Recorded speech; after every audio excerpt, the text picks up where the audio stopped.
السلام عليكم ورحمة الله وبركاته.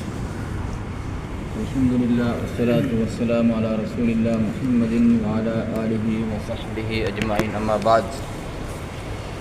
மதிப்புக்குரிய சகோதரர்களே, எமது தொடர் தஃப்சீர் வகுப்புல 64வது பாடமாக நாம் இன்று பார்க்க இருக்கின்றோம். அல்லாஹு தஆலா சூரத்துல் கஹ்ஃப் 18வது வசனத்திலே அந்த குகைவாசிகளான வாலிபர்களை எவ்வாறு பாதுகாத்தான் என்று தொடர்ந்து சொல்லி வருகின்றான். வகல்புஹும் பாசித்துன் திராஐஹி பில் வசீத், அவர்களுடைய நாய் அந்த குகையுடைய வாஷட் பகுதியிலே தன்னுடைய 2 முன்கால்களையும் விரித்த நிலையிலே இருந்தது என்பதாக அல்லாஹு தஆலா கூறுகின்றான். இந்த இடத்திலே இந்த வசனத்தின் மூலமாக அல்லாஹு தஆலா எதை நாடுகின்றான் என்ற விடயத்தை தஃப்சீருடைய அறிஞர்கள் கூறக்கூடிய நேரத்திலே, அவர்களுடைய அந்த நாயை யாரும் வந்தால் பயப்படக்கூடிய ஒரு தோற்றத்திலே அந்த இடத்திலே அல்லாஹு தஆலா வைத்து அந்த குகையிலே உள்ளவர்களை பாதுகாத்திருக்கின்றான் என்ற விளக்கத்தையே கூறுகின்றார்கள். விஷஜந்துக்கள், ஊர்வனங்கள், மனிதர்கள், ஏனைய உயிரினங்கள் எல்லாத்தை விட்டும் அல்லாஹு தஆலா அவர்களுக்கு ஒரு பாதுகாப்பு கொடுப்பதற்காக அந்த நாயை அவ்வாறான ஒரு தோட்டத்திலே ஏற்படுத்தி வைத்தான் என்று கூறுகின்றார்கள். எமக்கு தெரியும், வளமையிலே, உலக வளமையிலே அன்று ஜாஹிலியா காலத்திலும் கூட இந்த குர்ஆன் இறங்கக்கூடிய நேரத்திலே நாய்கள் வளர்க்கக்கூடிய பழக்கம் இருந்தது. காவலுக்காக, பாதுகாப்புக்காக, ஆட்டு மந்தைகளை பாதுகாக்க, விவசாய பூமிகளை பாதுகாக்க, அதே போன்று அவர்கள் வேட்டையாடுவதற்காக, அவர்களுடைய வீடுகளுக்கு பாதுகாப்புக்கு இவ்வாறு நாய்களை அவர்கள் வளர்க்கக்கூடிய நிலை இருந்தது. எனவே அல்லாஹு தஆலா அவர்களுடைய வளமையிலே உள்ள விதத்திலே தான் அவர்களுக்கு புரிந்து கொள்ளக்கூடிய ஒரு விதத்திலே நாயை வைத்து அல்லாஹ் பாதுகாத்தான் என்று அல்லாஹ் கூறுகின்றார். அதே போன்று அல்லாஹ் கூறக்கூடிய நேரத்திலே முன்னங்கால்கள் 2ஐயும் அது விரித்த நிலையிலே இருந்தது என்றும் கூறுகின்றான். ஏனென்றால் நாய் பாதுகாப்புக்காக இருக்கக்கூடிய நேரத்திலே முன்னங்கால்களை விரித்து கொண்டு அது இருந்தால் அது உற்சாகமாக இருக்கிறது, அது விழிப்போடு இருக்கிறது, அது எந்த நேரத்திலும் தயாராக இருக்கிறது, ஆபத்துகள் வந்துவிடுமோ என்று அது பார்த்து கொண்டிருந்து இருக்கக்கூடிய ஒரு நிலையிலே தான் அந்த நாய் இருந்து கொண்டிருக்கிறது. எனவே அவர்களுக்கு விளங்கக்கூடிய ஒரு விதத்திலே தான் அல்லாஹ் இந்த நாயுடைய அந்த இருப்பை பற்றியும் கூறுகின்றான். என்றாலும் கூட அல்லாஹு தஆலா அதிலே பெரும் மூஜிசாக்களை வைத்திருக்கின்றான் என்பதை நாம் புரிந்து கொள்ள வேண்டும். அல்லாஹு தஆலா கூறக்கூடிய நேரத்திலே வகல்புஹும், அவர்களுடைய நாய் என்பதாக கூறுகின்றான். அப்படி என்றால் அவர்களுக்கு உரிமையான ஒரு நாய் அல்லது அவர்களோடு சேர்ந்து இருந்த ஒரு நாய். வகல்புஹும், அவர்களுடைய நாய் என்று தான் அல்லாஹு தஆலா அந்த இடத்திலே ஆரம்பிக்கின்றான். அல்லாஹ் சொல்லவில்லை நாம் ஒரு நாயை இறக்கி பாதுகாத்தோம், நாம் ஒரு நாயை அனுப்பி பாதுகாத்தோம், ஒரு நாயுடைய தோற்றத்திலே நாங்கள் ஏதோ ஒரு உருவத்தை வைத்தோம், அல்லது மலக்குகளின் மூலமாக ஒரு நாயை நாங்கள் அந்த இடத்துக்கு அனுப்பி வைத்தோம் என்றெல்லாம் அல்லாஹு தஆலா கூறவில்லை. அவர்களுடைய நாய் என்று கூறுகின்றார். எனவே அவர்களிடம் ஒரு நாய் இருந்திருக்கிறது என்ற கருத்தை இங்கே தெளிவாக விளங்குகிறது. அதே நேரத்திலே இந்த நாயை பற்றி அல்லாஹ் பெரிசாக பெரிய விளக்கங்கள் எல்லாம் குர்ஆனிலே கூறவில்லை. அல்லாஹ் சுருக்கமாக அவர்களுடைய நாய் இவ்வாறு இருந்தது என்று மட்டும்தான் கூறியிருக்கின்றான். இந்த நாய் அவர்களோடு எப்பொழுது சேர்ந்து கொண்டது, சேர்ந்த விதம் என்ன என்றெல்லாம் அங்கே கூறப்படவில்லை. அந்த நாய் அவர்களுடைய ஒரு வேட்டையாடுவதற்காக அவர்கள் பயன்படுத்திய ஒரு நாயா, அப்படியும் சில கருத்துக்களை கூறியிருக்கிறார்கள்.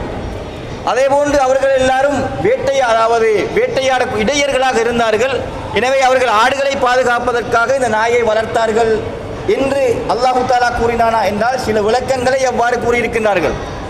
அல்லது இந்த நாய் ஒரு ஆட்டிடையன் உடையது, அந்த ஆட்டிடையன் இவர்களோடு பிரயாணத்திலே இடையிலே சேர்ந்து கொண்டான், அந்த ஆட்டிடையனுடைய நாய் தான் இது என்பதாக அல்லாஹ் கூறினானா என்றால் சில தஃப்சீருடைய உலமாக்களுடைய விளக்கங்கள் அவ்வாறு வந்திருக்கிறது. அதேபோன்று இந்த நாய், அதாவது இவர்கள் பிரயாணம் செய்யக்கூடிய நேரத்திலே ஒரு சமையல்காரன் இடையிலே இவர்களை சந்தித்து தன்னுடைய ஈமானையும் பாதுகாத்துக் கொள்வதற்காக உங்களிடம் வருகின்றேன் என்று இவரும் சேர்ந்து அவர்களுடைய போய் அந்த குகையிலே தங்கினார் என்ற கருத்துக்கள் பதிவு செய்யப்படுகிறது. ஆனால் இவ்வாறான விளக்கங்கள் எல்லாம் கூறப்படுகிறது, தஃப்சீரிலே சொல்லப்பட்டிருக்கிறது, எந்த ஆதாரங்களும் கிடையாது. எந்த ஆதாரங்களுக்கும் அதுக்கும் கிடையாது. சஹீஹான ஆதாரங்களை கொண்டு அவைகள் தரிபடவில்லை. அல்லாஹு தஆலா இந்த நாயை பற்றி வேறு விளக்கங்கள் எதுவுமே கூறவில்லை. அது எவ்வாறு சேர்ந்தது, எங்கே சேர்ந்தது என்றெல்லாம் ஒன்றுமே கூறவில்லை. எனவே குர்ஆனிலே வந்த விதத்தை மாத்திரம் நாங்கள் வைத்து ஆதாரம் இல்லாத செய்திகளை எல்லாம் நாங்கள் எடுத்துக்கொள்ளாமல் அந்த இடத்திலே அல்லாஹ் நாயை பற்றி இவ்வளவுதான் கூறியிருக்கின்றான். அடுத்ததாக தஃப்சீருடைய உலமாக்கள் இந்த நாய்க்கு பேரொன்றை சொல்கின்றார்கள், கித்மீர் என்பதாக. சில நேரங்களிலே புத்தகங்களிலே கேள்விகள் கூட இவ்வாறு தயார் செய்வார்கள். கித்மீர் என்று அந்த நாய்க்கு பேர், அல்லது ஹம்ரான் என்ற அந்த நாய்க்கு பேர், அல்லது வேறு வேறு பேர்களை சொல்கின்றார்கள். இந்த நாயுடைய நிறம் இவ்வாறு இருந்தது, தோற்றம் இவ்வாறு இருந்தது, பண்பு இவ்வாறு இருந்தது என்றெல்லாம் நிறைய பேசியிருக்கின்றார்கள். என்றாலும் இதற்கு எந்த விதமான ஆதாரங்களும் கிடையாது. அதனால் தான் சில தஃப்சீருடைய உலமாக்கள் கூறுகின்றார்கள், ஆதாரம் இல்லாத விஷயங்களை வைத்து கிதாபுகளை எழுதி எழுதி நிறைத்து பயான்களை அதாவது தொகுத்து நிறைய பேசுவதில் எந்த அர்த்தங்களும் கிடையாது. குர்ஆனிலே ஹதீஸிலே சொல்லப்பட்ட ஆதாரங்களோடு தரிப்பட்ட செய்திகளை மாத்திரம் வைத்துக் கொண்டால் போதுமானது என்ற கருத்தை, அதை பேசுவதிலே பிரயோஜனம் கிடையாது என்பதனால் அவர்கள் சுருக்கிக் கொள்கின்றோம் நாங்கள் என்று சில அறிஞர்கள் கூறியிருக்கிறார்கள்.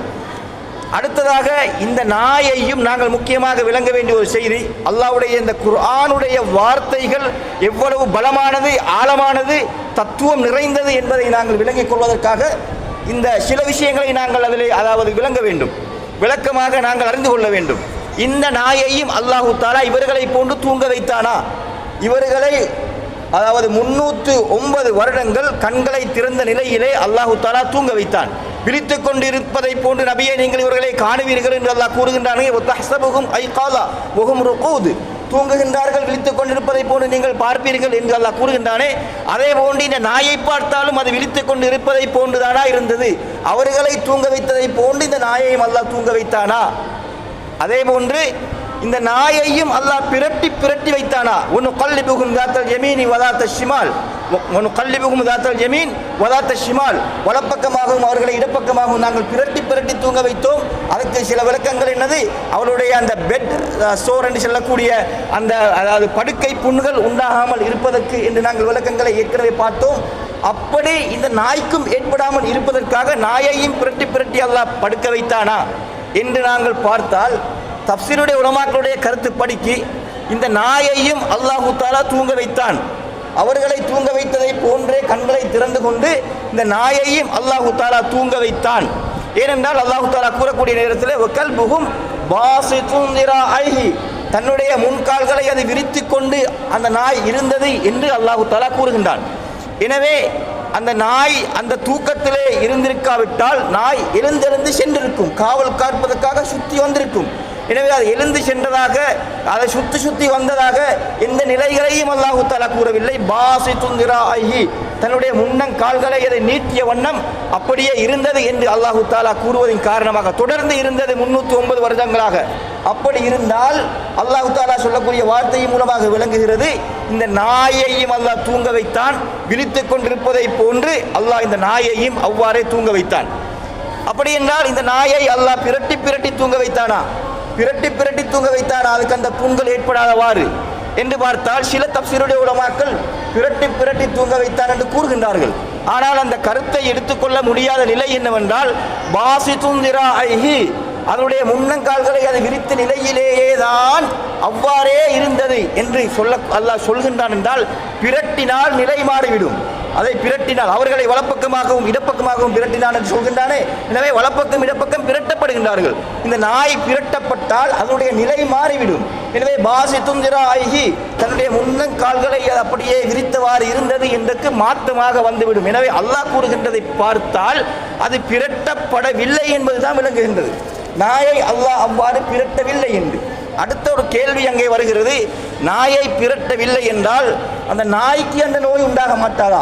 பெட்சோர் என்று சொல்லக்கூடிய அந்த அதாவது படுக்கை புண் இந்த நாய்க்கு உண்டாக மாட்டாதா என்று ஒரு கேள்வி வருகிறது.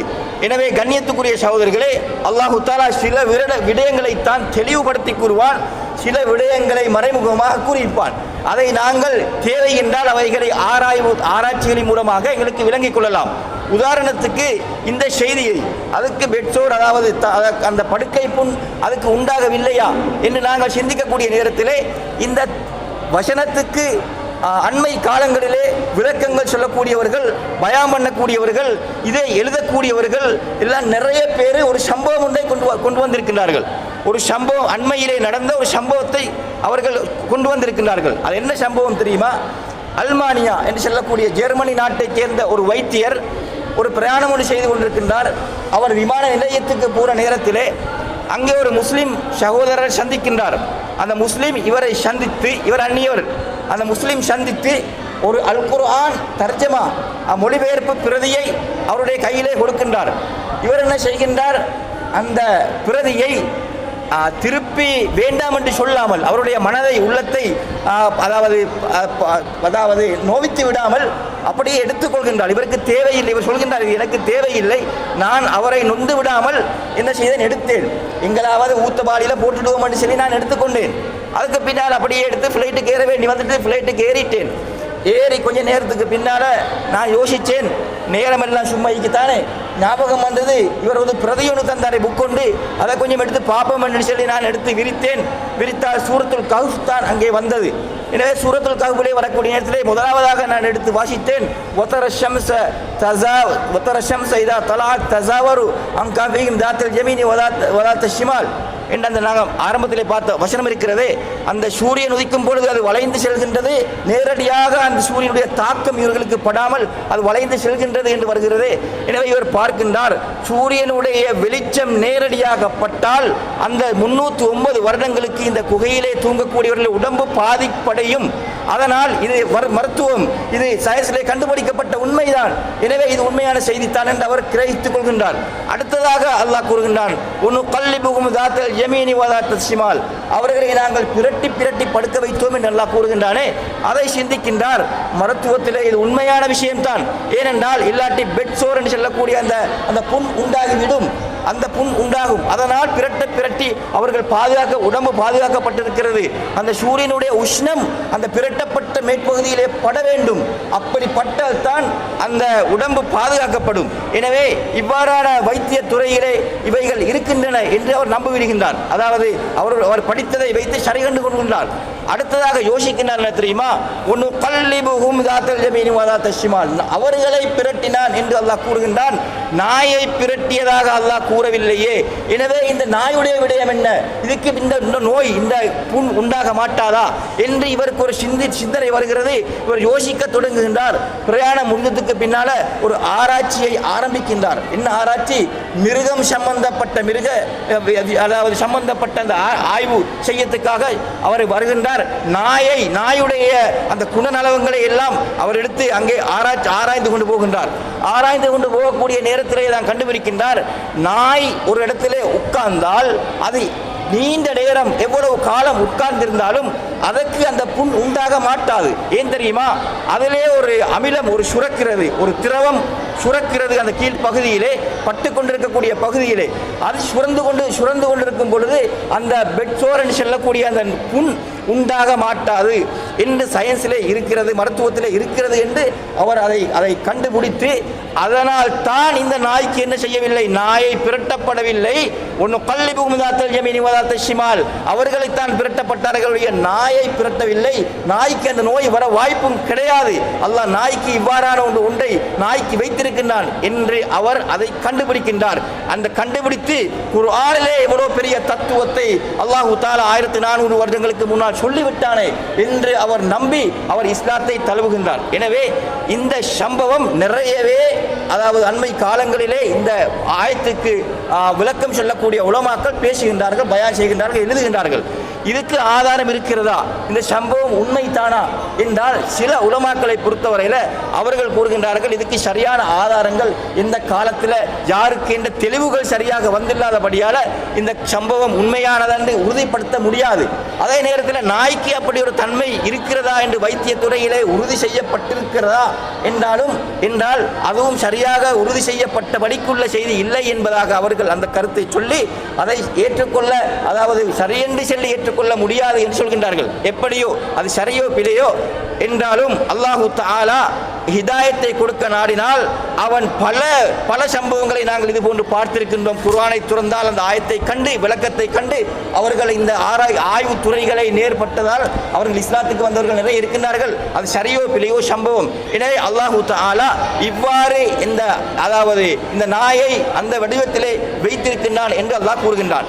எனவே இதை நாங்கள் விளக்கமாக தெரிந்து கொள்வதற்காக நாங்கள் இன்னும் கொஞ்சம் ஆராய்ந்து பார்த்தால் அல்லாஹு தஆலா இந்த நாயை கைகளை விரித்ததை பற்றி முன்னங்கால்களை விரித்ததை பற்றி சொல்லும் பொழுது பசத்த, அதாவது விரித்து கொண்டது என்ற ஒரு வார்த்தையை பாவிக்கலாம் அரபு பாஷையிலே. ஆனால் அல்லாஹ் அந்த இடத்திலே சுருக்கமாக சின்னொரு வசனத்தை கொண்டு பாவிக்கவில்லை.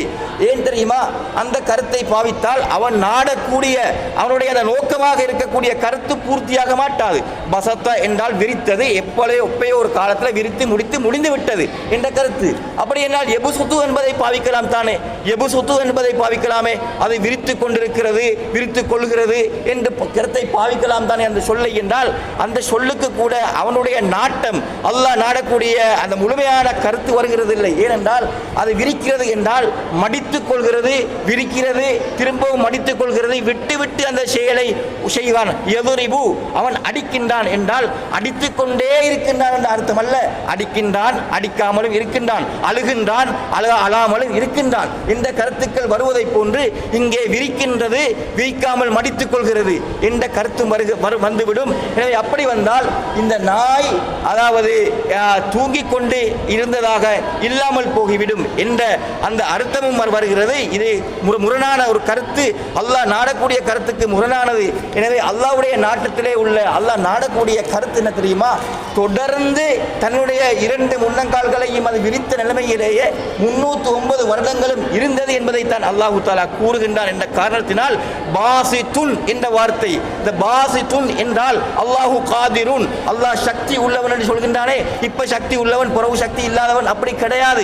சக்தி உள்ளவன் என்றால் அவன் முழுமையாகவே எல்லா காலத்திலே சக்தி உள்ளவன் என்ற கருத்தை கொடுக்கக்கூடிய அந்த வடிவத்திலே தான் பாசித்துன் இஸ்மு ஃபாயில் என்று சொல்லக்கூடிய அந்த பாசித்துன் என்ற வார்த்தையை அல்லாஹ் பாவித்திருப்பதின் காரணமாக தொடர்ந்து அது அவ்வாறு இருந்தது என்ற கருத்தை தெளிவுபடுத்தக்கூடியதாக இருக்கிறது. அதே நேரத்தில் அடுத்த ஒரு விடயமாக நாய் வளர்க்க முடியுமா என்ற ஒரு கேள்வி வருகிறது. கவுகுவாசிகள் வளர்த்திருக்கின்றார்களே, அவர்களோட நாய் இருந்திருக்கிறது, எனவே நாய் வளர்க்க முடியுமா என்ற ஒரு கேள்வி வருகிறது. நாய் வளர்க்க முடியாது, சில காரணிகளுக்கே தவிர நாய் வளர்க்க முடியாது. எமது ஷரியத்திலே தடை செய்யப்பட்டிருக்கிறது. எனவே முன்னோர்கள் அவர்கள் கவுவாசிகள் வளர்த்திருந்தால் அந்த நாயை அவர்களுடைய முன்னேயே வந்த நபிமார்களுடைய சட்டங்களிலே ஷரியாக்களிலே அவர்களுடைய ஷரியாக்களும் எங்களுக்கு ஷரியாதான், எங்களுக்கு சட்டம் தான் மாற்றப்படாமல் இருக்கும் வரை ஏதாவது ஒன்று மாற்றப்பட்டால் அவர்களுக்கு தடையானது ஒன்று எங்களுக்கு அனுமதியாக வரலாம், அவர்களுக்கு அனுமதியாக ஒன்று எங்களுக்கு தடையாக வரலாம். அப்படி ரசூலுல்லாஹ் சொல்லியிருந்தால், குர்ஆன் சொல்லியிருந்தால் அதுதான் சட்டம், இதுதான் பின்னால் சொல்லப்பட்டதுதான் சட்டமாக அமையும். எனவே கனிமத்து பொருள்கள் அந்த காலத்தில் நபிமாருக்கு எடுக்க முடியாது, பற்ற வைத்து விடுவார்கள். ரசூலுல்லாஹ்வுக்கு அந்த கனிமத்து பொருள் அனுமதி. இது மாதிரி அப்படி சட்டங்கள் அப்படித்தான் வருகிறது. எனவே ஒன்றிற்கு அவர்களுக்கு அது அனுமதி இருந்திருக்கும், எங்களுக்கு தடை செய்யப்பட்டிருக்கிறது. அல்லது அவர்களும் வேட்டைக்காக அந்த பாதுகாப்புகளுக்காக அந்த நாய்களை வளர்த்திருக்கலாம் என்ற கருத்தையும் எங்களுக்கு கொள்ளலாம். எமக்கு ரசூலுல்லாஹ் நாய் வளர்ப்பதை தடை செய்தார்கள். சஹீஹ் முஸ்லிமிலே ஒரு ஹதீஸ், அப்துல்லாஹ் இப்னு உமர் ரலியல்லாஹு அன்ஹு சொல்கின்றார்கள், அன்ன ரசூலுல்லாஹி ஸல்லல்லாஹு அலைஹி வஸல்லம் மனிக்தனா கல்பன் இல்லா கல்ப மாஷியா, ஒரு மனிதன் ஒரு நாயை வளர்ப்பதற்காக எடுத்துக்கொண்டால் எதை தவிர கால்நடைகளை பாதுகாப்பதற்காக அவ் கல்ப சைதின் அல்லது வேட்டை ஆடுவதற்காக வேட்டையாட அந்த நாயை அனுப்பி பயிற்சி கொடுத்து அனுப்பி எடுப்பது, அப்படி செய்யலாம். அந்த பிராணியை பிடித்துக்கொண்டு வரும். அப்படியான முறையிலே அதுக்காக வளர்க்கப்பட்டால் இந்த 2 காரணிகளையும் தவிர நாயை ஒரு மனிதன் வளர்த்தால் நகசமின் அமலிகி குல்ல யௌமின் கீராத்துன், அவனுடைய ஒவ்வொரு நாளும் அவனுடைய அமல்ல வணக்கங்கள்ல நன்மைகள்ல ஒரு கீராத்து குறைஞ்சு கொண்டே போகும். பெரிய ஒரு பகுதி அப்படியே நன்மைகளை அவன் இழந்து கொண்டே இருக்கின்றான், அவன் நாயை வளர்த்து கொண்டிருக்கும் காலமெல்லாம். அப்துல்லாஹ் இப்னு அப்பாஸ் இப்னு உமர் ரலியல்லாஹு அன்ஹு கூறுகின்றார்கள், அபூ ஹுரைரா ரலியல்லாஹு அன்ஹு இந்த ஹதீஸை சொல்லும் பொழுது இன்னும் ஒன்றையும் சேர்த்து சொல்கின்றார்கள். அவ் கல்ப ஹர்சின், அது பயிர் நிலங்களை பாதுகாப்பதற்காக நாய் வளர்த்தால் அதுவும் அனுமதிக்கப்பட்டிருக்கிறது. 3 காரணிகள், இந்த 3 காரணிகளையும் தவிர நாய் வளர்க்க முடியாது. எனவே வேறொரு ரிவாயத்திலே முஸ்லிமிலே வரக்கூடியது கீராத்தான், 2 கீராத்துகள், 2 கீராத்துகளுடைய அளவு நன்மை அழிந்து கொண்டே போகும் என்ற கருத்தை ரசூலுல்லாஹி ஸல்லல்லாஹு அலைஹி வஸல்லம் அவர்கள் கூறியிருக்கிறார்கள். எனவே நாங்கள் இன்னொரு விஷயத்தை யோசித்தால், அப்ப வீடுகளுக்கு பாதுகாப்புக்காக மனிதனை பாதுகாப்பதற்காக குறிப்பாக இந்த நாயை வளர்க்கலாமா என்றால் இதிலே கருத்து வேறுபாடு இருக்கிறது. சில உலமாக்களை பொறுத்தவரையில் இந்த 3 காரணிகளையும் தவிர வேறு எதுக்கும் நாய் வளர்க்க முடியாது என்று சொல்கின்றார்கள். இன்னும் சில உலமாக்கள் சொல்கின்றார்கள், அதாவது ஒழுங்கு பிடிக்கின்றார்கள் கியாஸ் என்ற அமைப்பிலே. எப்படி என்றால் அவர்கள் சொல்கின்றார்கள், ஹதீஸிலே வருகிறது பயிர் நிலத்தை பாதுகாக்க நாய் வளர்க்கலாம், ஆட்டு மந்தைகளை பாதுகாக்க கால்நடைகளை பாதுகாக்க நாய் வளர்க்கலாம். அப்படி இருந்தால் பயிர் நிலத்தை விட ஆட்டு மந்தையை விட பெருமதியானவன் மனிதன் தான். எனவே மனிதனை பாதுகாக்க பில் அவுலா முடியும், அதாவது ரொம்பவுமே ஏற்றமான ஒரு கருத்தாக அதை எங்களுக்கு எடுத்துக்கொள்ளலாம் முடியும் என்ற கருத்தை எடுக்கலாம் என்று இப்னு உஸைமீன் ரஹ்மத்துல்லாஹி அலைஹி இந்த திருவசனத்தை ஆதாரமாக வைத்து அவர்கள் பேசுகின்றார்கள். எனவே அந்த கருத்து, அதாவது அதை ஆதரிக்கின்றார்கள் நிறைய உலமாக்கள். வீட்டு பாதுகாப்புக்கு அல்லது மனிதனுடைய தன்னுடைய உடம்பை பாதுகாத்துக் கொள்ள, வீட்டு பாதுகாப்பு என்பதையும் விட தன்னுடைய நப்சை பாதுகாத்துக் கொள்வதற்காக ஒரு மனிதனுக்கு நாய் வளர்ப்பது இந்த அனுமதிகளிலே ஒன்றிலே சேரும் என்ற கருத்தை அவர்கள் கூறுகின்றார்கள். எனவே மதிப்புக்குரிய சகோதரர்களே, முஸ்லிம்களும் இன்று நாய் வளர்க்கின்றார்கள். நிறைய பேர் இன்று நாய் வளர்க்கக்கூடிய ஒரு அதாவது நிலை உண்டாகி இது அந்நியவனுடைய பழக்கம், அந்நியவனுடைய பழக்க வழக்கங்களை எங்களை மனுஷரை எடுத்துக்கொண்டாங்க.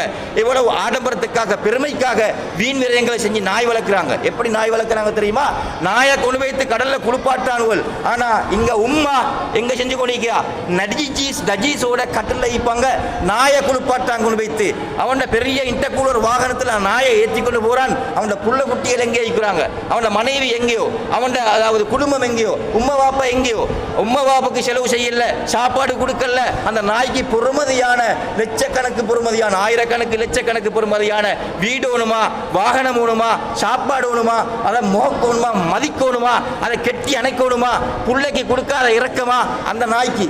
இப்படியான ஒரு அதாவது கலாச்சாரத்தை இன்று அந்நியவன் இந்த பழகி எங்களும் இதை செஞ்சு கொண்டிருக்காங்க. இது முற்றாக தடை செய்யப்பட வேண்டிய பிழையானது என்பதை நாங்கள் விளங்கிக் கொள்ள வேண்டும். அவ்வாறு வளர்த்தால் இந்த நன்மைகளை இழக்க வேண்டிய கட்டம் வரும். அது மாத்திரமல்ல, இன்னொரு செய்தியை செய்து அதாவது முடித்துக் கொள்கிறேன் சொல்லி, இந்த நாயை பற்றி அல்லாஹ் கூறும் பொழுது வகல்புகும் பாசித்துன் திராஇபில் வஸீத், அது எங்க இருந்தது தெரியுமா? குகையிலே வாசல் பகுதியிலே இருந்தது என்பதாக அல்லாஹ் கூறுகின்றான். உள்ளே நுழையவில்லை.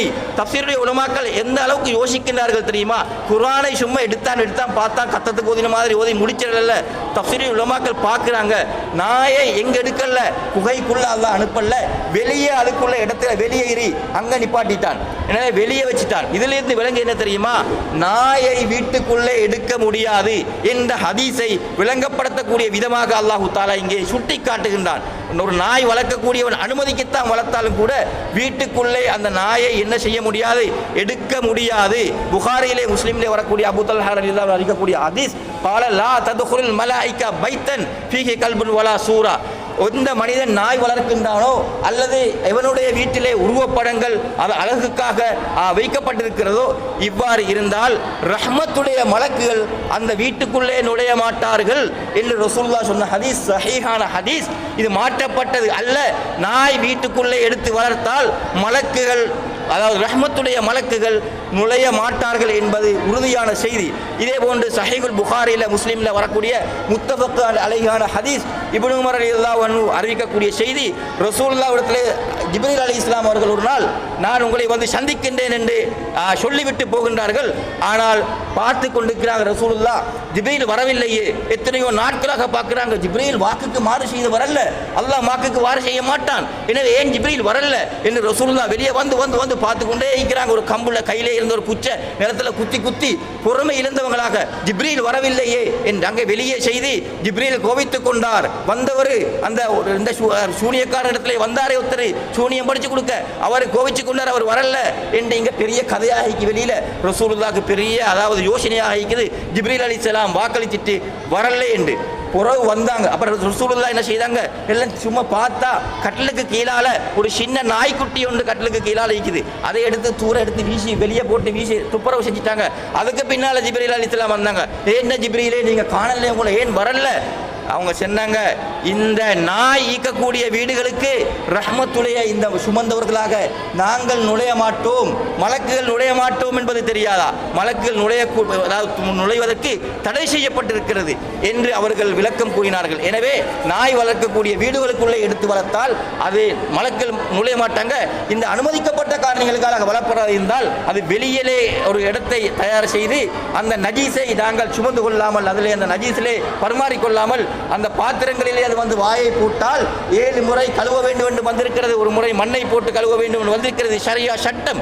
எனவே அப்படியான நிலைகள் எல்லாம் உண்டாகாமல் அந்த நாயை அந்த இடத்திலே வைத்து அவன் வளர்த்துக் கொள்வதுதான் அவனுக்கு பொறுப்பாக இருந்து கொண்டிருக்கிறது. அடுத்ததாக இந்த வசனத்துக்கு சொல்லக்கூடிய நேரத்திலே இந்த கல்புகும் என்று வரக்கூடிய இடத்திலே சில தஃசீருடைய உலமாக்கள் ஒரு கருத்து தெரிவிக்கின்றார்கள். என்ன தெரியுமா? இது உண்மையான நாய் அல்ல. இந்த இடத்திலே அல்லாஹ் சொல்லுவது ஒரு உண்மையாக நாய் என்று அந்த நாய் அல்ல, இங்கே பாதுகாப்பாளன் என்று சொல்கின்றான். எனவே இந்த குகையிலே இருந்த பாதுகாக்கக்கூடிய ஒருவர் தான் பாதுகாத்தார், ஒரு மனிதர்.